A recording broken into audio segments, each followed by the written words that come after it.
ஹalleluya. அப்படியே கிருபை, அப்படியே கிருபை, எல்லாரும் கிருபை, அந்த கிருபையை ஸ்தோத்திரம் பண்ணுவோம்.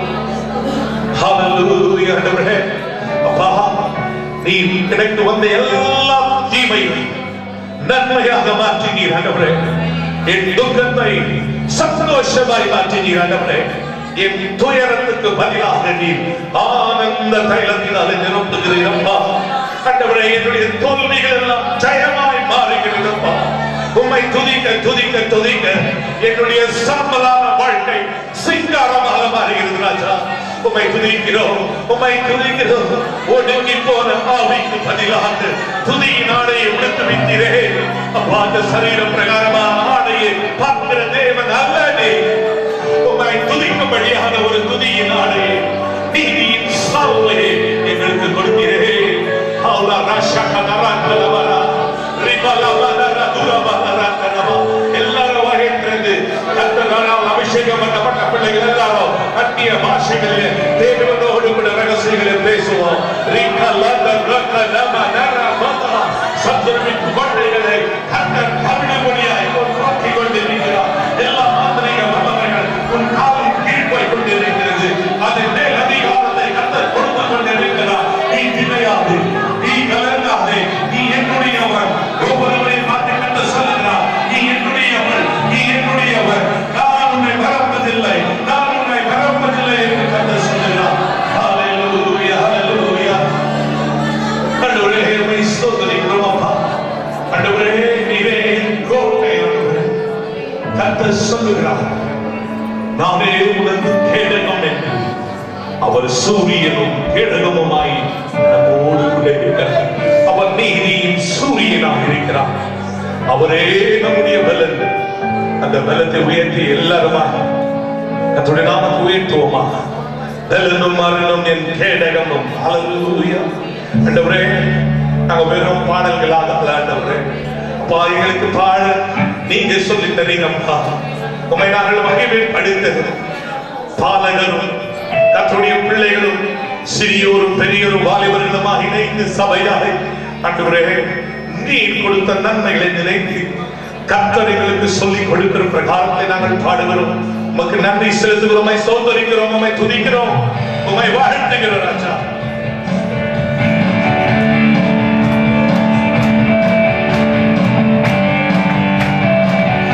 ஆமென். எல்லாரும் கரங்களை தட்டி சந்தோஷத்தோடு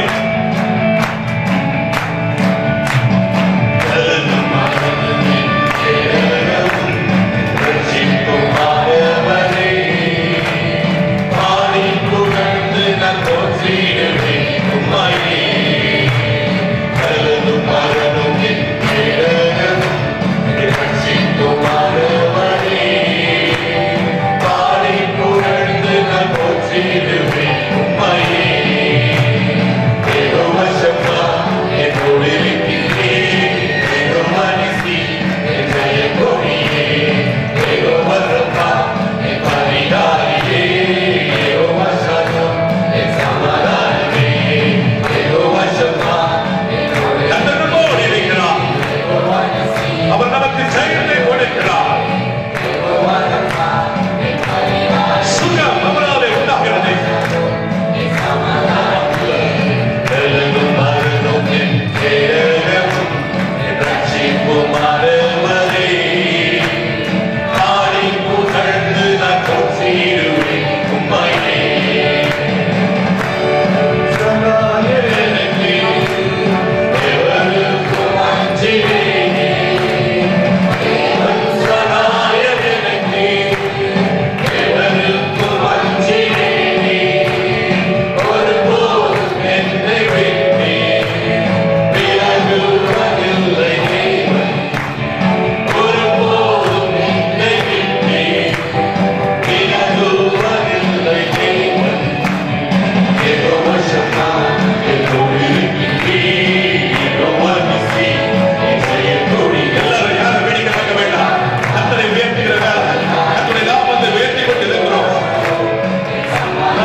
பரவசத்தால் மாத்திரமல்ல, உள்ளத்திலே மகிழ்ச்சியோடு கூட கர்த்தர் பேரில் ஒரு அன்பு, கர்த்தரை நேசிக்கிற இதயத்தோடு கூட அப்படியே சமூகத்தில் நிற்கிற நம்மை கர்த்தருடைய பிரசன்னம், அவருடைய மகிமையினாலே தேவன் நம்மை மறைத்திருக்கிறார். ஹல்லேலூயா, ஹல்லேலூயா, ஹல்லேலூயா. கர்த்தரை துதியுங்கள், அவர் நல்லவர், அவர் கிருபை என்றும் உள்ளது என்று சொல்லும் பொழுதே கர்த்தருடைய மகிமை இறங்கி ஆலயத்தை நம்மை மறைத்திருக்கிறது. ஹல்லேலூயா, ஹல்லேலூயா, ஹல்லேலூயா, ஹல்லேலூயா, ஹல்லேலூயா. ஞானத்தையும் உணர்வையும் அருளும் ஆவியும், ஆலோசனையும் நலனை அருளும் ஆவியும், அறிவையும் கர்த்தருக்கு பயப்படுகிற பயத்தையும் அருளுகிற ஆவியும் அவர் நம்மே வைத்திருக்கிறார். இயேசுவுக்கு என்னென்ன ஆசீர்வாதத்தை கொடுத்தாரோ இயேசு அதை நமக்கு கொடுத்திருக்கிறார். இங்கே தேவ சமூகத்தில் இருக்கிற ஒவ்வொருவரையும் அவர் புறம்பை தள்ளுகிற தேவன் அல்ல, அவர் பாரபட்சமுள்ள தேவன் அல்லவே அல்ல. எல்லாரும் இணைந்து பனிபோல பெய்யும் அந்த மழை நல்லோர் மேலும் தீயோர் மேலே வருகிறது. தன்னுடைய சமூகத்திலே தேவ ஆவியானவரின் அபிஷேகத்தின் மழை பனியை போல இறங்கி கொண்டிருக்கிறது. எல்லாரும் கரங்களை உயர்த்தி பாடுவோமா?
இப்பொழுதும் ரெவரண்ட் கே சீனிவாசகம் அவர்கள் தேவ செய்தியின் ஒரு பகுதி உங்கள் ஆசீர்வாதத்திற்காக. ஆண்டவராய் இயேசு கிறிஸ்துவின் நாமத்தில் உங்களுக்கு வாழ்த்துதல்கள் உண்டாவதாக. ராத்திரி வேளையில் நாம் தியானிக்கும்படியாக எடுத்துக்கொண்டதான வேத பாகம் யாத்திராகமம் 15ஆம் அதிகாரம் 26வது வசனம். உங்களுக்காக வாசிக்கிறேன். நீ உன் தேவனாகிய கர்த்தரின் சத்தத்தை கவனமாய் கேட்டு அவர் பார்வைக்கு செம்மையானவைகளை செய்து அவர் கட்டளைகளுக்கு செவி கொடுத்து அவருடைய நியமங்கள் யாவையும் கை கொண்டால் நான் எய்த்திற்கு வரப்பண்ணின வியாதிகளில் ஒன்றையோ உனக்கு வரப்பண்ணேன். நானே உன் பரிகாரியாகிய கர்த்தர் என்றார். I am the Lord who heals you.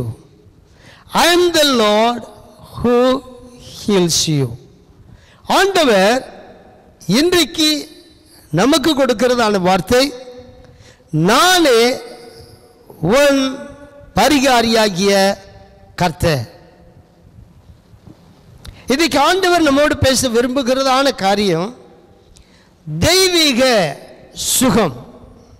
தெய்வீக சுகம் என்று நாம் பார்க்கும் பொழுது ஒரு சில விசேஷித்த பிரசங்கியார்கள் கண்டுபிடித்த ஒரு பெரிய காரியம் என்று நாம் எடுத்துக்கொள்ளக்கூடாது. இது ஒரு விசேஷித்த உபதேசமும் அல்ல. இது தேவன் தம்முடைய ஜனங்களுக்கு வைத்திருக்கக்கூடியதான ஆசீர்வாதம். ஆயிரக்கணக்கான ஆண்டுகளுக்கு முன்பிருந்தே தேவ ஜனம் அனுபவித்து கொண்டு வந்த ஒரு பெரிய ஆசீர்வாதம் தெய்வீக சுகம். இயேசு கிறிஸ்துவானவர் இந்த உலகத்தில் மனிதனாய் அவதரித்து 33 வருட காலம் இந்த உலகத்தில் அவர் ஜீவித்தார். தன்னுடைய வாழ்க்கையினுடைய கடைசி 3 வருடங்களை ஆண்டவர் முழு நேர ஊழிய பணியிலே செலவு செய்தார்.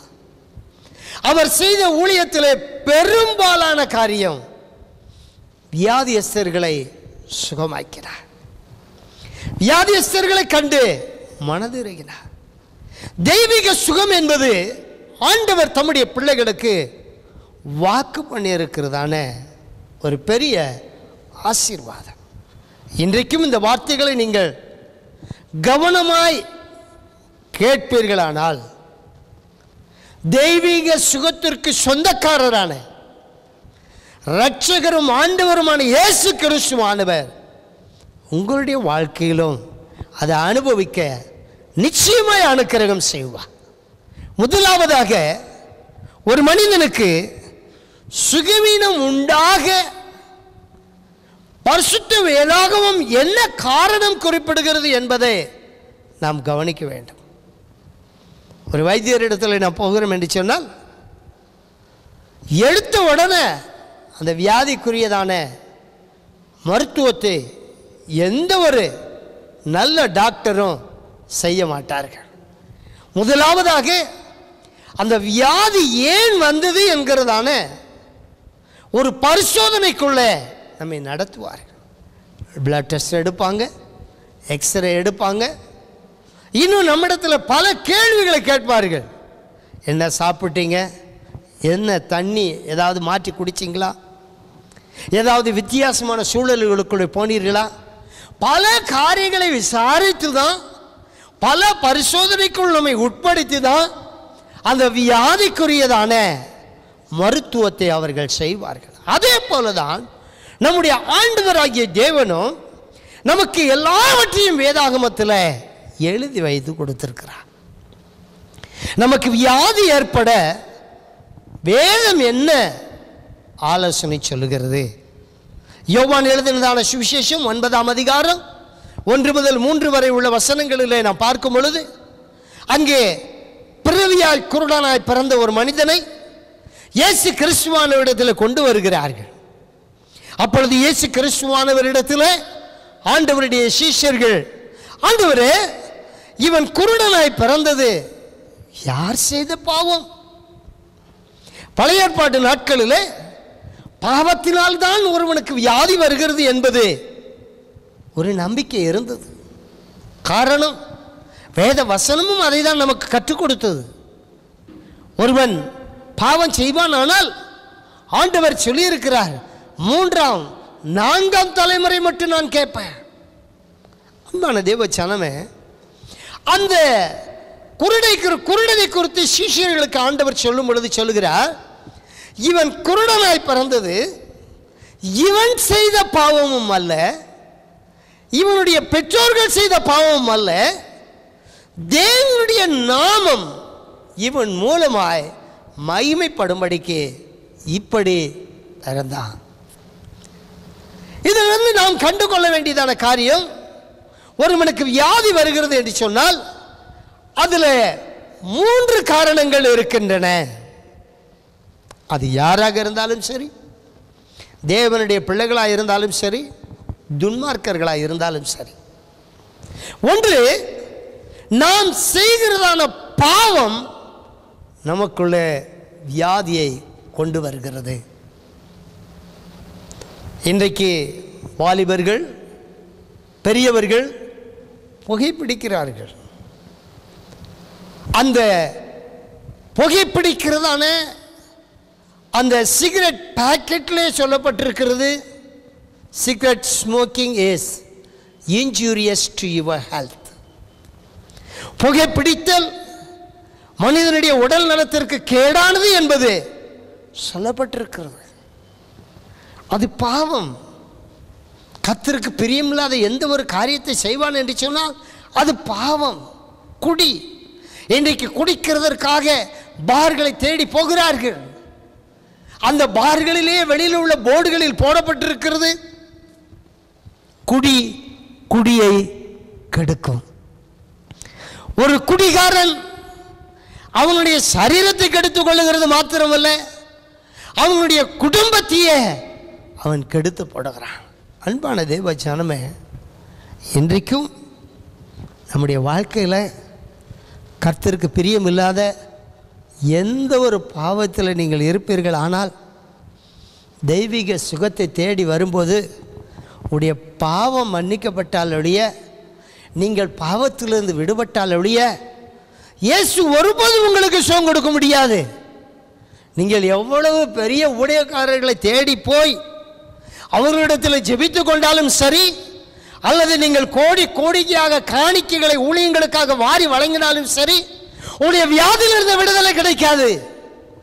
மன திரும்ப, பரலோக ராஜ்யம் சமயமாக இருக்கிறது. நீ பாவத்தில் நிலைத்திருக்கிறது நிமித்தமாக உன்னுடைய சரீரம் கெட்டு போகிறது மாத்திரமல்ல, உன்னுடைய குடும்பம் கெட்டு போகிறது. உன்னுடைய குடும்பம் கெட்டு போகிறது மாத்திரமல்ல, உன்னுடைய வாழ்க்கையின் முடிவுக்கு பிற்பாடு எரிகிற அக்கினி சூளைக்கு நேராக உன்னுடைய வாழ்க்கை கடந்து போகிறதா இருக்கும். நரகத்தை நோக்கி நீ கடந்து போக வேண்டியதா இருக்கும். அன்பான தேவ ஜனமே, மன திரும்புங்க. கிறிஸ்தவனாய் பிறந்ததுனாலே நாம் பரலோக ராஜ்யம் போக முடியாது. கிறிஸ்தவன் என்று நீ சொல்லிக் கொள்ளுகிறதுனாலே பரலோக ராஜ்யம் போக முடியாது. கிறிஸ்தவன் என்கிறதான பெயரை உங்களுடைய சர்டிபிகேட்ல வைத்துக் கொள்ளுகிறதுனால, அல்லது பெருமைக்காக நானும் ஒரு கிறிஸ்தவன் என்று சொல்லிக் கொள்ளுகிறதுனால ஒரு பிரயோஜனமும் இல்லை. கிறிஸ்தவ வாழ்க்கை வாழ்ந்து காட்டுங்க. பாவத்திற்கு விலகி ஓடுங்க. பரிசுத்தமாய் வாழ ஆரம்பியுங்க. ஒருவன் பாவத்தில் இருப்பான் என்று சொன்னால் வேதம் சொல்லுகிறது, பாவிகளுக்கு தேவன் செவி கொடுக்கிறதில்லை என்று அறிந்திருக்கிறோம். இதே 9ஆம் அதிகாரத்தில் சுகமற்ற அந்த பிறவி குருடன் அவனிடத்தில் பல கேள்விகளை கேட்ட பரிசேயர்கள் வேதபாரர்களுக்கு சொன்ன பதில், பாவிகளுக்கு தேவன் சுகம் கொடுக்கிறது இல்லையே, பாவிகளுக்கு தேவன் பதில் கொடுக்கிறது இல்லையே, செவி கொடுக்கிறது இல்லையே. இன்றைக்கு நீங்கள் மனம் திரும்புங்க, பாவ காரியத்தை விட்டு விலகுங்க. கர்த்தருக்கு பிரியமில்லாத வாழ்க்கையை விட்டு நீங்கள் உங்களுடைய வழிகளை தேவனுக்கு பிரியமாய் மாற்றி கொண்டு வாருங்கள். என் ஆண்டவர் உங்களுக்கு சுகம் கொடுக்க விரும்புகிறார். பாவத்தின் சம்பளம் மரணம் என்று சொல்லப்பட்டிருக்கிறது. நீங்கள் பாவத்தில் நிலைத்திருப்பீர்களானால் சாவீர்கள். பாவம் உடைய வியாதி சுகமாக வேண்டும் என்று சொன்னால் உங்களுடைய மனசாட்சி உங்களோடு கூட பேசும். நீங்கள் என்ன தவறு பண்ணினீர்கள், என்ன பாவம் செய்தீர்கள், எந்த பாவத்தில் உழண்டு கொண்டிருக்கிறீர்கள். ஒருவேளை நீங்கள் கணவனுக்கு தெரியாமல் தவறு பண்ணி கொண்டிருக்கலாம். ஒருவேளை நீங்கள் மனைவிக்கு தெரியாமல் தவறு பண்ணி கொண்டிருக்கலாம். பிள்ளைகள் பெற்றோருக்கு தெரியாமல் பாவம் செய்து கொண்டிருக்கலாம். இயேசு எல்லாவற்றையும் பார்த்து கொண்டிருக்கிறார். நீங்க பாவம் செய்கிறதுனால உடனே உங்களுக்கு தண்டனை வராததுனால ஒருவேளை நீங்கள் நினைக்கலாம், இயேசு என்னை கவனிக்கவில்லை. இந்த உலகத்தில் எல்லாருடைய கண்களையும் நீங்கள் மறைக்கலாம். ஆனால் வேதம் சொல்லுகிறது, தேவன் நல்லோரையும் தீயோரையும் கண்காணித்து கொண்டிருக்கிறார். அவர் கண்ணோக்கி கொண்டிருக்கிறார். அவர் பார்த்து கொண்டிருக்கிறார். நல்லவர்களையும் ஆண்டவர் பார்க்கிறார், தீயவர்களையும் ஆண்டவர் பார்க்கிறார். நீங்கள் பாவத்தில் போய் கொண்டிருக்கிறீர்களா? அந்த பாவத்தின் நிமித்தமாக உங்களுக்கு ஏற்பட்டிருக்கிற அந்த வியாதியிலிருந்து கர்த்தர் இன்றைக்கு சுகம் கொடுக்க விரும்புகிறார். ஒருவேளை நீங்கள் போனதான டாக்டர் உங்களை பார்த்து சொல்லி இருக்கலாம், இந்த வியாதிக்கு மருந்து கொடுக்கவே முடியாது. ஆண்டவர் சொல்லுகிறார், நானே உன் பரிகாரியாகிய கர்த்தர். அந்த Lord who heals you. உன்னை சுகமாக்க என்னால் முடியும். மனம் திரும்பு, உன்னுடைய பாவத்தை அறிக்கையிடு, பாவத்திலிருந்து வெளியே வா. என் ஆண்டவர் உங்களுக்கு சுகம் கொடுக்க முடியும். இரண்டாவது காரியம் இங்கே சொல்லப்பட்டிருக்கிறது, பிதாக்களுடைய பாவங்கள். அன்பான தேவ ஜனமே, இன்றைக்கு ஒருவேளை நீங்கள் சில வியாதிகளை இருக்கிறதற்கு காரணம் உங்களுடைய பெற்றோர் செய்த பாவத்தின் விளைவாக இருக்கலாம். பாவம் செய்து அவர்கள் மரித்து போயிருக்கலாம். அதனுடைய விளைவை இன்றைக்கு நீங்கள் சந்தித்துக் கொண்டிருப்பீர்கள். எப்படி என்று கேட்கிறீர்களா? வேதாகமம் தெளிவாக சொல்லுகிறது, கவனியுங்கள். யாத்திராகம புஸ்தகம் 20ஆம் அதிகாரம் 5வது வசனம், பிதாக்களுடைய அக்கிரமங்களை பிள்ளைகளிடத்தில் 3ஆம் 4ஆம் தலைமுறை மட்டும் விசாரிக்கிறவராய் இருக்கிறார். ஒருவேளை நீங்கள் எந்த தவறும் பண்ணாமல் இருக்கலாம். உங்களுடைய சுகவீனத்திற்கு காரணம் உங்களுடைய பெற்றோருடைய பாவங்கள் இருக்கலாம். நீங்கள் ஆண்டவருடைய சமூகத்தில் உங்களை தாழ்த்துங்க, ஆண்டவரிடத்தில் மன்னிப்பு கேளுங்க. ஆண்டவரே, ஒருவேளை என்னுடைய தகப்பனார் செய்த பாவத்தின் நிமித்தம், என்னுடைய தாயார் செய்த பாவத்தின் நிமித்தம் இந்த வியாதி எனக்கு ஏற்பட்டிருக்குமானா, என்னுடைய பிள்ளைகள் கஷ்டப்படுவார்கள் என்று சொன்னால் தயவு கூர்ந்து என்னை மன்னியும். இயேசு மன்னிக்கிறவராக இன்றைக்கு கடந்து வந்திருக்கிறார். தன் பாவங்களை மறைக்கிறவன் வாழ்வடைய மாட்டான். அவைகளை அறிக்கை செய்து விட்டு விடுகிறவன் இரக்கம் பெறுவான். ஆண்டவரிடத்தில் அறிக்கை செய்யுங்க, ஆண்டவரிடத்தில் கடந்து வாங்க. இயேசு உங்களுக்கு இறங்க முடியும். இயேசு உங்களுடைய வியாதியை சுகமாக்க முடியும். இயேசு உங்களுடைய பிரச்சனை மாற்ற முடியும். இயேசு உங்களுக்கு சமாதானம் கொடுக்க முடியும். இயேசுவால் கூடாத காரியம் ஒன்றுமே இல்லை. ஒரு நாள் இயேசு கிறிஸ்துவானவர் தன்னுடைய மலை பிரசங்கத்தை முடித்து விட்டு மலையை விட்டு கீழே இறங்கி வருகிறார். குஷ்டரோகிகள் ஒருபோதும் அவர்கள் தங்களுடைய கிராமத்துக்குள்ளேயோ அல்லது தங்களுடைய நகரத்துக்குள்ளேயோ இருக்கிறதற்கு அனுமதி இல்லை. வனாந்தரத்தில் இருப்பார்கள். அப்படியாக இயேசு தன்னுடைய பிரசங்கத்தை முடித்து தன்னோடு கூட இருக்கிற ஜனங்களோடு கூட அவர் இறங்கி வரும் பொழுது திடீரென்று ஒரு குஷ்டரோகி ஓடி வந்து இயேசுவின் பாதத்தில் விழுகிறான்.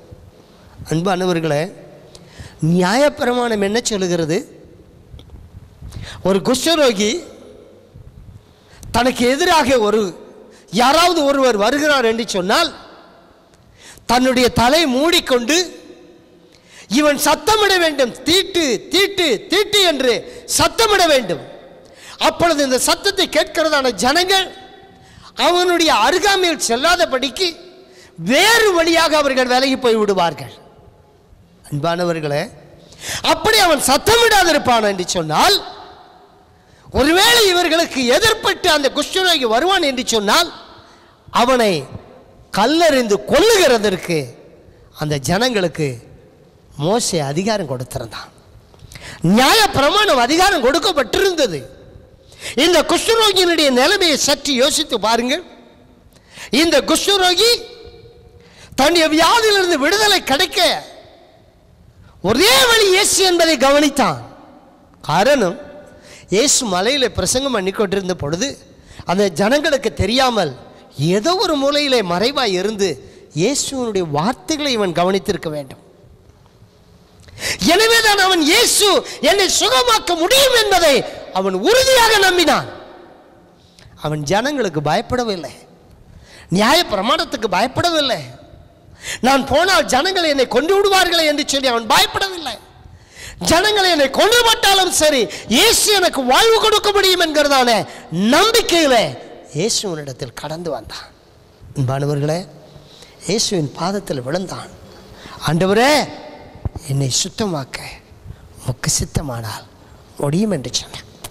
இயேசு சொன்னார், எனக்கு சித்தம் உண்டு, நீ சுத்தமாக. அந்த வார்த்தையை ஆண்டவர் சொன்ன உடனே அவனுடைய சரீரத்தில் இருந்ததான குஷ்டரோகம் மாறி அவன் சிறு பிள்ளையின் மாமிசத்தை போல் உடைய மாமிசம் உடையவனாய் மாறினான். அவனுடைய குஷ்டரோகம் அவனை விட்டு நீங்கிற்று. அவன் சுகமாய் சந்தோஷமாய் தன்னுடைய குடும்பத்திற்குள்ளே கடந்து போகிறான். அன்பான தேவச்சனமே, உடைய பாவங்கள் எப்படிப்பட்டதாக இருந்தாலும், உடைய சுகவீனங்கள் எப்படிப்பட்டதாக இருந்தாலும், குறைவுகளை, பாவங்களை, தவறுகளை, மீறுதல்களை இயேசுவனிடத்தில் அறிக்கை செய்து இந்த குஷ்டரோகியை போல ஆண்டவருடைய சமூகத்தில் தாழ்த்துவீர்கள் என்று சொன்னார்.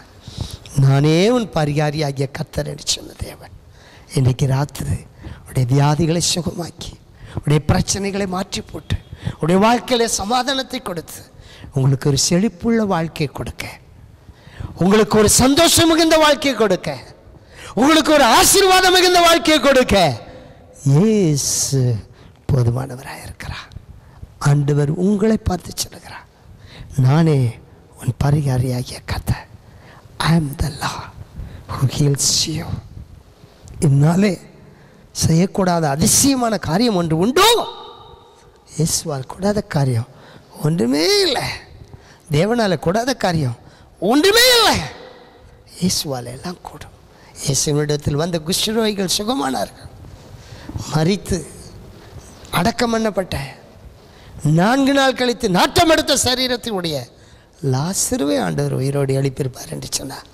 இன்றைக்கு உங்களுக்கு காணப்படுகிற எல்லா பிரச்சனைகளையும் மாற்றி, சுகவீனங்களை மாற்றி, உங்களுக்கு ஒரு நல்ல சுகத்தையும் நல்ல ஒரு ஆசீர்வாதத்தையும் கொடுக்க இயேசு போதுமானவராக இருக்கிறார். ஆண்டவர் விரும்புகிறது மனம் திரும்புங்க, பாவத்தை விட்டு வெளியே வாருங்கள், இயேசுவினிடத்தில் அறிக்கை செய்யுங்கள், இயேசுவின் பாதத்தில் உங்களை தாழ்த்துங்கள். இயேசு உங்களுக்கு இறங்கி உங்களை சுகமாக்கி உங்களை வாழ வைப்பார், உங்களை மேன்மைப்படுத்துவார். நாம் தலைகளை வணங்கி ஜெபம் செய்வோம்.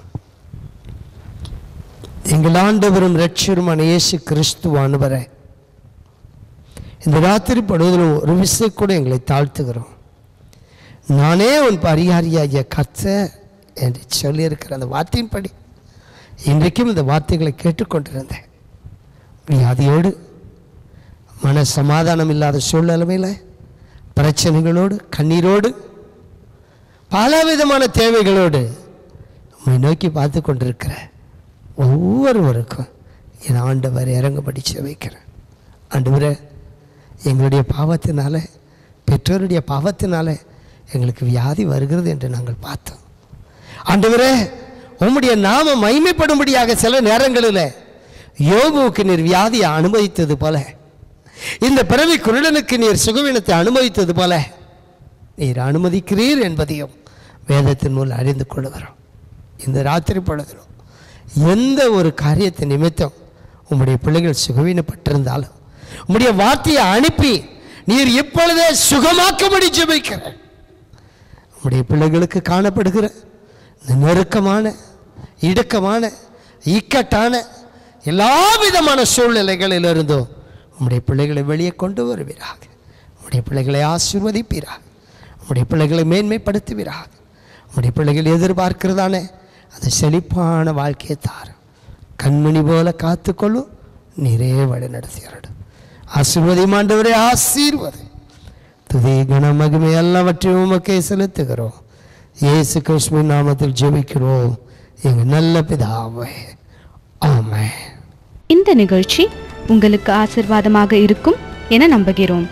மேலும் உங்கள் ஜெப உதவிகளுக்கும் ஆலோசனைகளுக்கும் தொடர்பு கொள்ள வேண்டிய முகவரி ஏஜி சபை 43 தென்றல் நகர் விரிவாக்கம், சத்துவாச்சாரி, வேலூர்.